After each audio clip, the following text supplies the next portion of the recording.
વિશ્વની સૌથી મોટી પાર્ટી ભારત દેશમાં જેમના 10 કરોડથી વધુ પ્રાથમિક સભ્યો છે તે ભારતીય જનતા પાર્ટીનું 2024નું સંગઠન પર્વ છેલ્લા 3 માસથી ખૂબ જ ઉત્સાહભર્યા વાતાવરણની વચ્ચે ચાલી રહ્યું છે।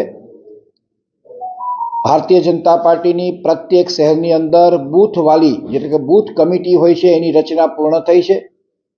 ત્યાર પછી મંડળ એટલે કે વોર્ડ એ વોર્ડના પ્રમુખોની પણ નિમણૂકની પ્રક્રિયા પૂર્ણ થઈ છે અને હવે દરેક જિલ્લા અને મહાનગરના અધ્યક્ષોની વરણીની પ્રક્રિયાનો આજથી પ્રારંભ થાય છે। આજે રાજકોટ મહાનગરપાલિકાની વાત કરું તો રાજકોટ મહાનગરપાલિકાના પ્રમુખ પદ માટે ઉમેદવારી પત્ર ભરવાનો આજનો દિવસ છે। દરેક શ્રેણીના કાર્યકર્તાઓ આમાં પોતાનું ફોર્મ ઉમેદવારી પત્રક ભરી શકે છે। માત્ર નિયમોને આધીન એટલે કે 3 વખત સક્રિય સભ્ય પદ ધરાવતો હોવો જરૂરી છે। પાર્ટીમાંથી સસ્પેન્ડ ન થયેલો હોવો જોઈએ અથવા પરિવારમાંથી કોઈ એક વ્યક્તિ હોદ્દો ધરાવતો હોય તો એ વ્યક્તિ ન હોવો જોઈએ। કોઈ ગુનાહિત પ્રવૃત્તિ સાથે સંકળાયેલો ન હોવો જોઈએ। એવી શરતોને આધીન જે શરતો અમારા કેન્દ્રીય મોવડી મંડળે બનાવેલી છે એ વ્યક્તિ પોતાનું ફોર્મ આજે અમારા ચૂંટણી અધિકારી સમક્ષ રજૂ કરી શકશે। 10:30થી આ પ્રક્રિયાનો પ્રારંભ થવાનો છે અને બપોર સુધી આ પ્રક્રિયા ચાલવાની છે। એ આજે અમારી પ્રક્રિયા છે। મુકેશભાઈ, કોણ નામ અત્યારે ચર્ચામાં છે? તમારા નામ સહિત ઘણા બધા નામોની ચર્ચાઓ થઈ રહી છે।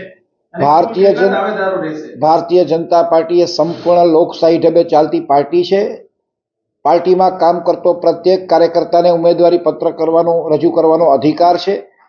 પાર્ટીનો સમર્પિત કાર્યકર્તા, પાર્ટીમાં વર્ષોથી કામ કરતો કાર્યકર્તા એ પોતાની ઉમેદવારી નોંધાવી શકે છે। એટલે દરેકને પાર્ટીનું આહવાન છે કે તમે ચોક્કસ પોતાની ઉમેદવારી નોંધાવી શકો। સેન્સ પ્રક્રિયા આમાં નથી હોતી, માત્ર સંકલન મળશે અને સંકલન મળ્યા પછી એ ચૂંટણી અધિકારી છે પ્રદેશ સમક્ષ પોતાનો રિપોર્ટ રજૂ કરશે। સમાજનું સમીકરણ કઈ રીતે આમાં?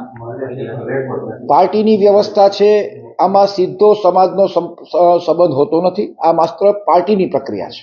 મુકેશભાઈ, કેટલા દાવેદારો છે અને કોર્પોરેટરો પણ ફોર્મ ભરી શકશે? શું કહેશો? ચોક્કસ આમાં ઉંમરને પણ બાદ નથી।